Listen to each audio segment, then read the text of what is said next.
నెలకు 25,000 జీతం వస్తుందనుకో, అందులోకెళ్ళి ఇంటి కిరాయికింత, బడి ఫీజులకంత, సరుకు సౌదలకు కొంత, చిట్టీలకు గంత, దానికింత దీనికింత అని ఓ లెక్కుంటది. అన్ని ఖర్చులు పోంగా 10ో 10కో మిగిలితే వెనకేస్తాం. ఓ కాళ్ళ సాలలేదనుకో, ఆడీడ చేబదులు తెచ్చుకోవాల్సిందే. సేమ్ సర్కారోళ్ళ ఏలువడి సుత గట్లనే ఉంటది.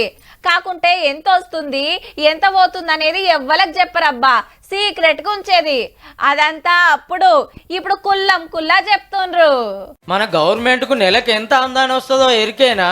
10 ఏళ్లలో అసలే చెప్పలే గాని ఇప్పుడు సీఎం సార్ బాగా చెప్పిండు. ప్రతి నెల ఈ రోజు తెలంగాణ రాష్ట్రంలో వస్తున్న ఆదాయం 18,500 కోట్లు. జిఎస్టీ, ట్యాక్స్లు, సుంకాలు, ఛార్జీలు, ఫీజులు, ఫైన్లు, బోయిన్ల మీద నెలకు 18,500 కోట్ల ఆమదానం వస్తుంది గల్లపెట్టెలకు. సంసారం నడుస్తానికి ఖర్చులన్నీ అందులోకెళ్ళే. ఏదెట్లున్నా ఫస్ట్ పోయేది ఫస్ట్ నాడు జీతాలకు.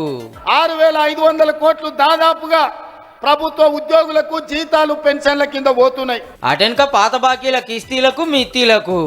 ఇంకొక 6,500 కోట్లు కేసీఆర్ చేసిన 7 లక్షల కోట్లకు అప్పు మిత్తి కింద కట్టడానికి పోతున్నాయి. నెల నెల కట్టాల్సినవి కట్టకుంటే కొత్త అప్పులు పుట్టాయి కదా. మరి ఇక మిగిలింది ఎంత అంటే, మిగిలిన 5,500 కోట్లు ప్రతి నెల ఆదాయం ఉంటే ఎన్నో రకాల ఇబ్బందులను ఎదుర్కొని కడుపు కట్టుకొని అవినీతి నిర్మూలించి రూపాయి కూడబెట్టి ఎక్కడెక్కడ వంగ 5,500 కోట్లతోటి ఉన్న పథకాలు నడవాలి, కొత్త పథకాలు పెట్టాలి, ప్రాజెక్టులు కట్టాలి, పనులు సగబెట్టాలి, సగులం వెళ్ళదీయాలి.